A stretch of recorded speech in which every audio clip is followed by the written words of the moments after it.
its wild, rushing joy at doing what it was made to do, its dangerous pleasure in its speed, the wind it fought with, the rails it rode. Nita shook her head in happy wonder. And I wanted to see the life on other planets. There's more life in this world than I expected. It's beautiful, Fred said from his vantage point just above Kit's shoulder. It really is, Nita said, very quiet. The train howled defiant joy and plunged into the darkness under the river. Penn Station was thick with people when they got there, but even so, it took them only a few minutes to get down to the 7th Avenue subway station, and from there up to Times Square and the shuttle to Grand Central. The shuttle ride was short and crowded. Nita and Kit and Fred were packed tight together in a corner, where they braced themselves against walls and seats and other people, while the train shouted along through the echoing underground darkness. "I can't feel the sun," Fred said, sounding worried. "We're 10 or 20 feet underground," Nita said silently. "We'll get you some sun as soon as we get off." Kit looked at Fred with concern. "You've been twitchy ever since we went into the tunnel, haven't you?" Fred didn't speak for a moment.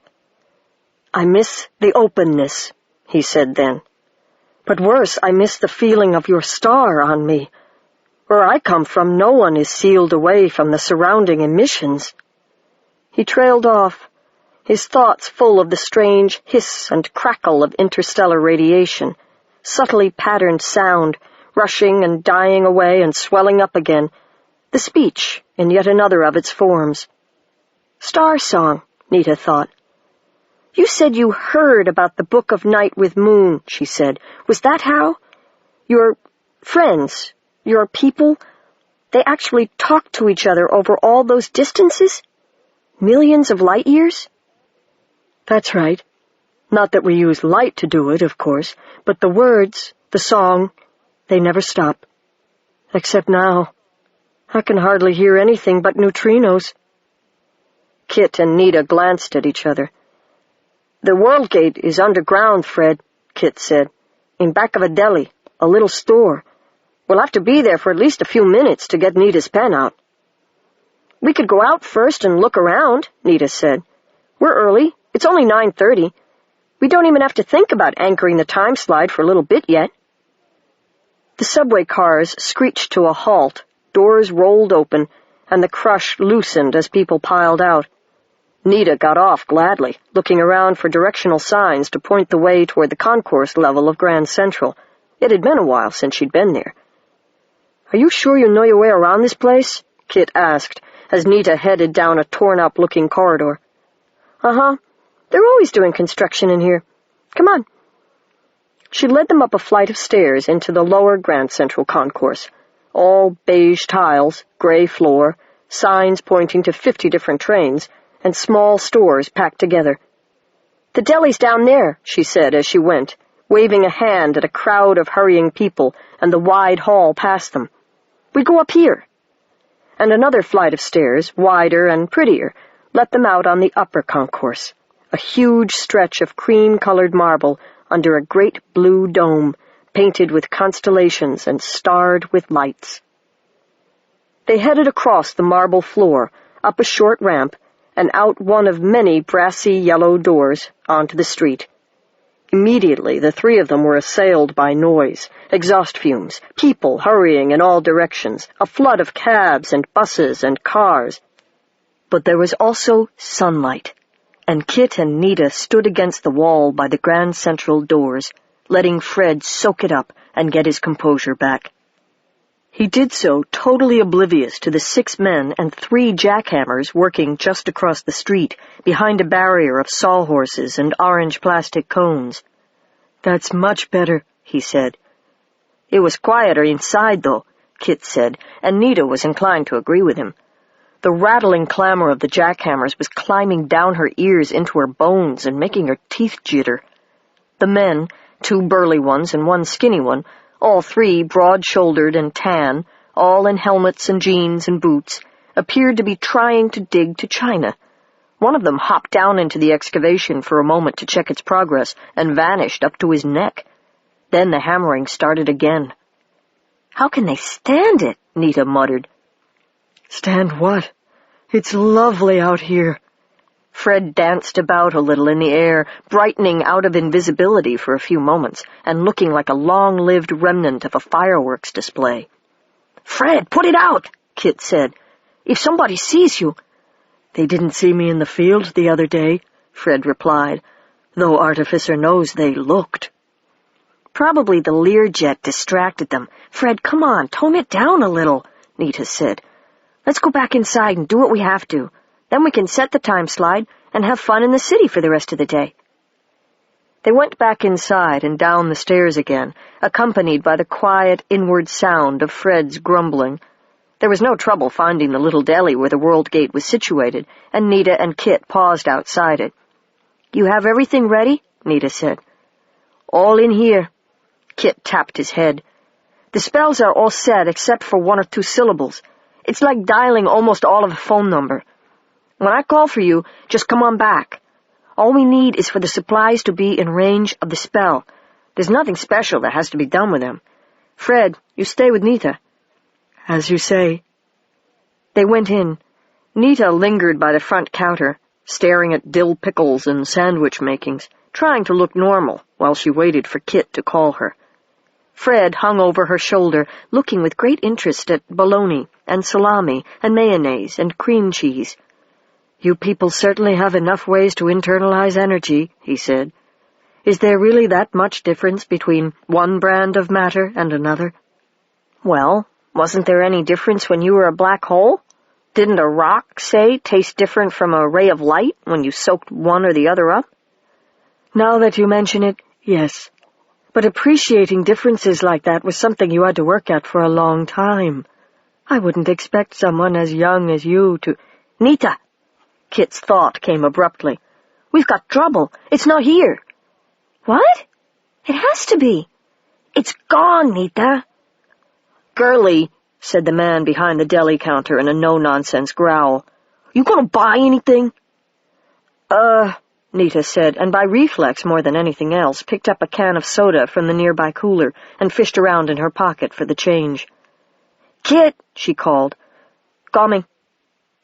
Nita paid for the soda. Kit joined her, carrying a small bag of potato chips, which he paid for in turn.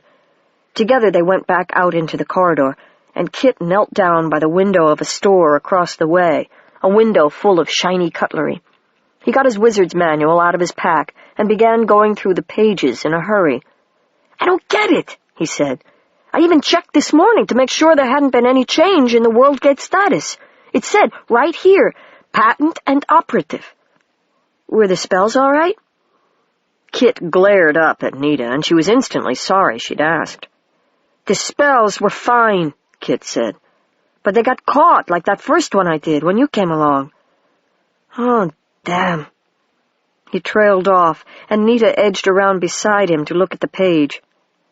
"Something's changed," Kit said, and indeed the page didn't look as it had when Nita had checked it herself in her own manual the night before.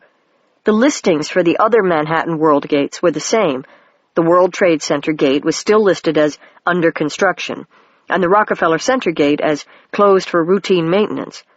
But under the Grand Central Gate listing was a small red box that said in bold-faced type, "Claudication temporarily dislocated due to unscheduled spatial interruption," followed by a string of numbers and symbols in the speech, a description of the gate's new location.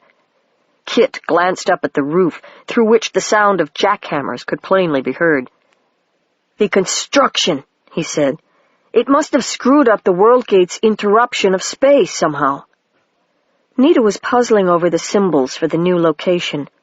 "Isn't that term there the one for height above the ground?" she asked. "Uh-huh. Look at it. It must be 60, 70 stories straight up from here." Kit slapped the book shut in great annoyance, shoved it back in his backpack. "Now what do we do?" "We go back outside?" Fred asked, very hopefully. It seemed the best suggestion. The three of them walked out again, and Fred bobbed and danced some more in the sunlight, while Nita and Kit walked slowly east along 42nd Street toward the Park Avenue overpass. "Dislocated," Kit muttered. "And who knows how long it'll take to come undislocated. A perfectly good piece of time wasted." Nita stopped and turned, looking up into the air and trying to estimate where the deli lay under the Grand Central Complex. She picked a spot that seemed about right, let her eye travel up and up, 60, maybe 70 stories. "Kit," she said. "Kit! Look what's 70 stories high and right next door." Kit looked. Dark blue and silver, with its big stylized globe logo on one side, the Pan Am building reared its oblong self up at least 70 stories high, right there. Not only right behind Grand Central, but part of it. "Yeah?" Kit said, his voice still heavy with annoyance. "So you remember that shield spell you showed me? The one that makes the air solid? If you change the quantities in the spell a little, you can use it for something else. To walk on, even. You just keep the air hard." She couldn't keep from grinning. Kit stared at Nita as if she'd gone crazy. "Are you suggesting that we walk out to the World Gate and—" He laughed. "How are we going to get up there?" "There's a heliport on top of the building," Nita said promptly. "They don't use it for big helicopters anymore, but the little ones still land. And there's an elevator in the building that goes right to the top. There's a restaurant up there, too. My father had lunch with someone up there once. I bet we could do it."